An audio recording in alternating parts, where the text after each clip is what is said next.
वाला भूतिया ढाबा। एक दिन सुरेश देर रात वीरान हाईवे से गुजर रहा था। आज उसने ऑफिस में कुछ नहीं खाया था और भूखे पेट ही घर की ओर निकल पड़ा। कुछ घंटे गाड़ी चलाने के बाद उसे जोर की भूख लगने लगी। कुछ और दूर चलने के बाद अब सुरेश की हालत और ज्यादा खराब होने लगी। बहुत तेज भूख के कारण अब तो उसकी आंखें सिर्फ खाना ही तलाश रही थी। अब तो उसे गाड़ी चलाने के लिए ध्यान लगाने में भी मुश्किल होने लगी। फिर उसने गूगल मैप खोला और होटल, ढाबा सब खोज लिया, मगर 15 किलोमीटर से पहले कुछ भी नहीं था। तब उसने फिर से हिम्मत बांधी और गाड़ी को फुल स्पीड में चलाने लगा। कुछ देर बाद कहीं जाकर उसे एक ढाबा दिखाई दिया। ढाबा देखते ही उसकी जान में जान आई। ढाबे पर पहुंचते ही ढाबे का मालिक बोला, आइए आइए साहब, बताइए क्या खाएंगे? मटर पनीर, छोले भटूरे, दाल चावल, पूड़ी कचौड़ी या मस्त लस्सी लेकर आऊं? चाचा जी बस खाना दे दो, जो सबसे अच्छा बना हो। और फिर ढाबा मालिक ने नौकर को खाना परोसने को भेजा। नौकर खाना लेकर गया, सुरेश के सामने खाना रखा और वापस जाने लगा कि तभी सुरेश ने उसे आवाज दी, अरे सुनो वेटर, पानी भी दे जाना यार। नौकर बिना पीछे मुड़े गर्दन पूरी उल्टी घुमाकर कहता है, ठीक है साहब। ये देखते ही सुरेश के तो होश उड़ गए। अब उसने ढाबे पर नजर घुमाई। ढाबा पूरा खाली, महज मालिक और नौकर है वहाँ। टेबल एकदम गंदी, कमरे में भी मकड़ियों के जालों ने कब्जा कर रखा था। सुरेश बहुत डर गया।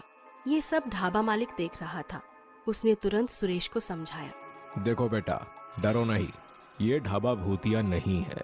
ये तो बस रामू है ना, हर बार का यही नाटक होता है इसका। असल में ये योगा बहुत ज्यादा करता है, तो इसकी गर्दन लचीली है। और देखो, आज फिर तुम्हें डरा दिया। इसको निकाल भी नहीं सकते ना, यहाँ वीरान जंगल में कोई आता भी नहीं काम करने। बाकी ये टेबल गंदा है क्योंकि लोग यहाँ ज्यादा आ नहीं रहे हैं। हालांकि लोग कहते जरूर हैं कि इस रास्ते पर होटल और ढाबा बहुत चलता है, मगर असल में लोग यहाँ आते ही नहीं। गाड़ियाँ धूल उड़ाते हुए निकल जाती है। ढाबा मालिक की ये बात सुनने के बाद अब जाकर सुरेश की जान में जान आई और वो बिना कुछ बोले खाने पर टूट पड़ा। एक के बाद एक उसने 5 रोटी, दाल चावल, छोले, पनीर और फिर लस्सी सब चट कर दिया। खाना खाते ही सुरेश को नींद आने लगी। इतने में ढाबा मालिक खुद ही बोल उठा, अरे साहब, अभी रुक जाओ, सुबह जाना। रात में इस रास्ते से जाना ठीक नहीं है। ऐसा क्यों? आगे क्या लुटेरे हैं? क्या ये रास्ता सेफ नहीं है? नहीं साहब, आगे उससे भी ज्यादा खतरा है। मैंने कहा था ना कि इस रास्ते पर लोग कम आते हैं। वो इसलिए कम आते हैं क्योंकि ये रास्ता भूतिया है। महज 10% लोग ही यहाँ से बाहर निकल पाते हैं, बाकी बेमौत मारे जाते हैं। आखिर ऐसा भी क्या है इस रास्ते पर? इस रास्ते में आगे 50 किलोमीटर बाद एक बड़ा ढाबा पड़ेगा।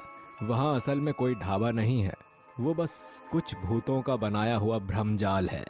कहते हैं कि बहुत पहले वहाँ एक ढाबा हुआ करता था। ढाबा मालिक और उसकी पत्नी और उसकी एक जवान बेटी उस ढाबे का संचालन करते थे।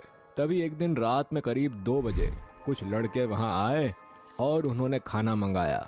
जब परोसने पर लड़की आई तो सारे लड़कों की नीयत बिगड़ गई। उन्होंने लड़की के माता पिता को बंधक बना लिया और उस लड़की से बदतमीजी की कोशिश की, मगर लड़की ने टेबल पर रखे चाकू से आत्महत्या कर ली। ये उसके माता पिता नहीं देख सके, उन्होंने भी ढाबे पर ही खुदकुशी कर ली। ये देख वो लड़के तुरंत फरार हो गए। पुलिस को भी कोई सुराग नहीं मिला, तो आत्महत्या बताकर केस बंद कर दिया गया।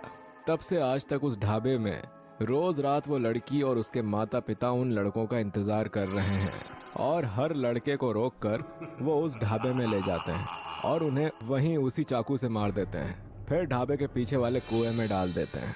सुरेश को ये सुनते सुनते नींद आ गई। वो टेबल पर ही सो गया। फिर ढाबा मालिक ने एक शॉल निकालकर उसके ऊपर डाला और खुद वहीं बगल में आकर सो गया। सुरेश सीधा सुबह ही उठा, ताज़ा हुआ और नाश्ता किया और अपनी राह पर चल दिया। जाते जाते वो सोच रहा था, मुझे अचानक नींद कैसे आ गई? मैं तो उस ढाबे के मालिक की बात सुन रहा था। इतनी बोरियत तो नहीं थी, कहीं कुछ गड़बड़ है शायद। क्या पता खाने में कुछ मिलाया गया हो। फिर आगे जाकर देखा तो ढाबे तो सच में वीरान पड़े हैं। फिर एक रेलवे क्रॉसिंग आई। एक मालगाड़ी कोयला लेकर जा रही थी, तो क्रॉसिंग बंद थी। सुरेश ने देखा कि वहाँ ट्रैक्टर और ट्रक के पहियों के निशान सड़क के बाहर क्रॉसिंग के अगल बगल थे। ऐसा लग रहा था कि यहाँ रोज ट्रैक्टर और ट्रक बाहर आकर खड़े रहते हों और वहाँ की जमीन एकदम काली थी।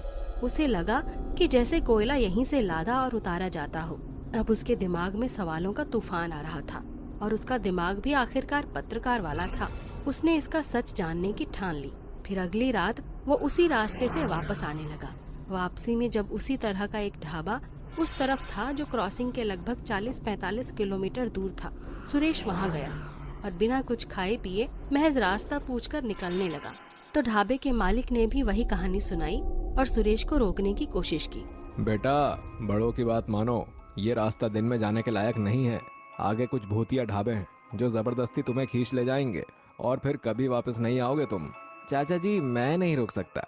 मेरी माँ की तबीयत ठीक नहीं है और माँ के लिए तो मैं सबको भूत बना सकता हूँ और जरूरत पड़ने पर भूत से लड़ भी सकता हूँ। इतना कहकर सुरेश अपनी कार से आगे निकल गया। महज 10 किलोमीटर ही चला होगा कि रास्ते में खून के निशान मिलने लगे, जिसमें एक पैर आगे की तरफ जाता है और एक उल्टा था। ये देखकर सुरेश जरा सहम गया और फिर गाड़ी की गति और बढ़ा दी।